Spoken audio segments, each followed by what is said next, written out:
Joining me right now is Vermont Senator Bernie Sanders, the longest-serving independent member of Congress. Sir, it's good to see you this morning. As I pointed out, the president is going to speak in moments from now, highlighting the economic benefits of the ACA and speak against income inequality and try to frame his agenda over the next 3 years, and that does include this renewed push to raise the minimum wage. I want to point out that is something that two-thirds of Americans, including more than half of Republicans, are on board with. And if we look at a current CBS poll, the minimum wage currently $7.25 an hour. We've got a current Senate bill that would raise it to $10.10. However, sir, as we look at the New York Times, it points out it's likely to hit a wall when it comes to the House, where Republicans argue that an increase would just force employers to lay off workers, reduce their hours. So the question is, how does the president make meaningful progress when Republicans in the House are constantly putting up roadblocks? Well, I think he makes they can't refuse, and that is you rally the American people to demand that the starvation minimum wage today of $7.25 is raised to at least $10.10 an hour. That's something the people in every state in this country want. They know that most of the new jobs being created are low-wage part-time.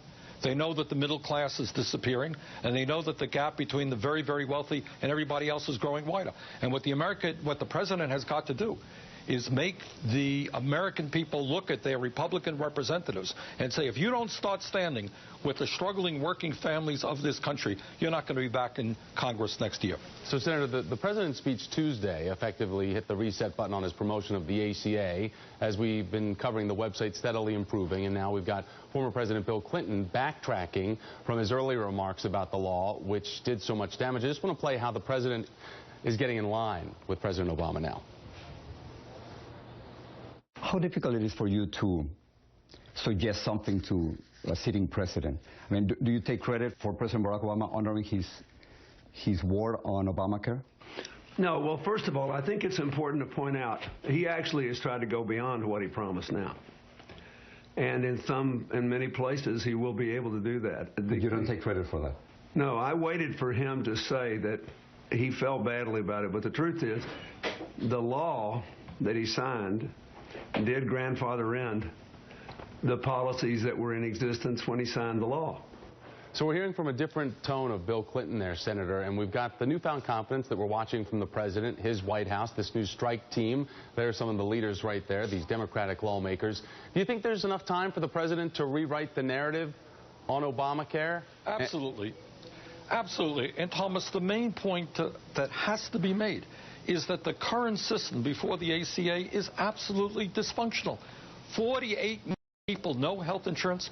We spend twice as much per capita on health care as the people of any other nation. If we spent what other nations spent on health care, we'd save $900 billion a year. 45,000 people die in this country every year because they don't have insurance, they don't get to the doctor on time. We pay the highest prices in the world for prescription drugs. This is a system that cannot last. Now, in my view, I think we should be moving toward a Medicare for all single-payer system. That is the fastest way, the most cost-effective way to provide health care to all people. But the ACA is a step forward. 20 million people have more health insurance. We end the disaster of the obscenity of this pre-existing conditions imposed upon us by the insurance companies. Now, the good news is the website appears to be functioning better. Some states are doing very, very well. Let's continue the effort. Let's make sure that we are as aggressive as we can to get health care to as many people as possible. So as we know from the right, the repeal talk of this law is over. So this is a marathon to see the ACA and how it will function. But as we know, going into 2014, Republicans have been saying that they're going to nail Obamacare to the foreheads of Democrats who said that they're going to run on the health care law. But if we check out the number of Republican governors that are up for re-election in states that voted for Obama, many of them opted out of one of the most successful parts of the law, and that gets us to Medicaid expansion. So as Greg Sargent points out in this morning's Washington Post, Democrats are using the Medicaid expansion to paint GOP governors in purple or blue states as hostage to a national Tea Party agenda. In your opinion, is the health care law going to be the determining issue when it comes to control of Congress and those governorships in the coming elections? Well, it certainly will be very, very important. And frankly, if I were a Republican governor and I'm in a state where the federal government is paying 100% of the cost for expanding Medicaid, I have tens and tens of thousands of people in my who could get health insurance, in many cases for the first time in their lives, and I am denying them that opportunity, man, I would be very, very worried.